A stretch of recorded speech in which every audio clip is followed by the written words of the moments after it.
Movies are one of the most widely consumed forms of media. Since the very first film reel produced in 1878, movies have been a way of providing entertainment and light-hearted themes for an audience to easily digest. The first major films to hit cinema screens were silent films projecting various reels of film broken up between screens of written dialogue.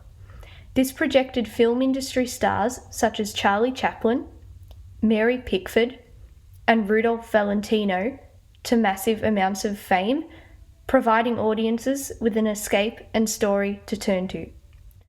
But how does one make a cohesive film without any dialogue or diegetics?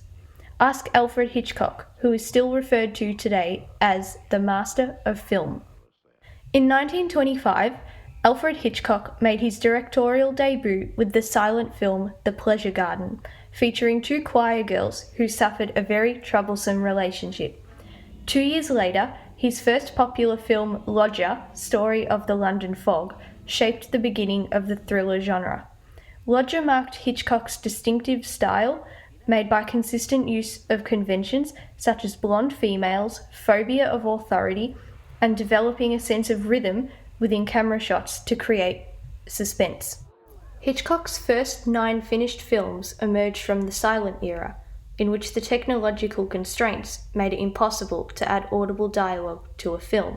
Directors relied heavily on grotesque movements and title cards to create a sense of narrative to the audience. Silent films were almost always accompanied by phonograph records as a result of the inability to add dialogue to a film.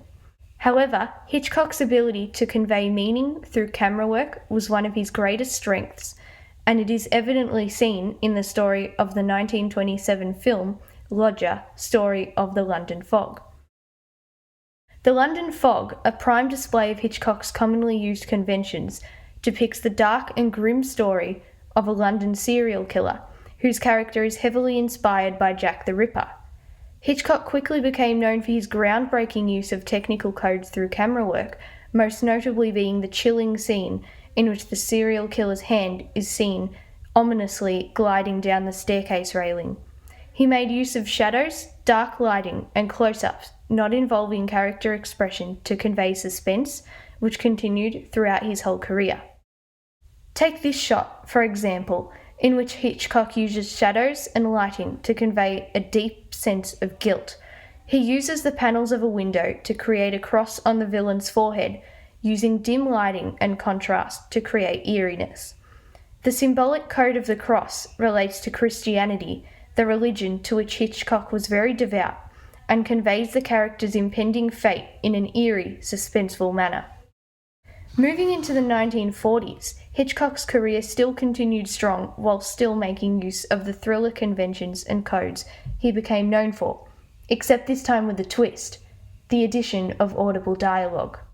Hitchcock's 1936 film Secret Agent was made 9 years after the inception of audible dialogue in films, meaning that there was significantly more ability to convey codes and conventions through dialogue.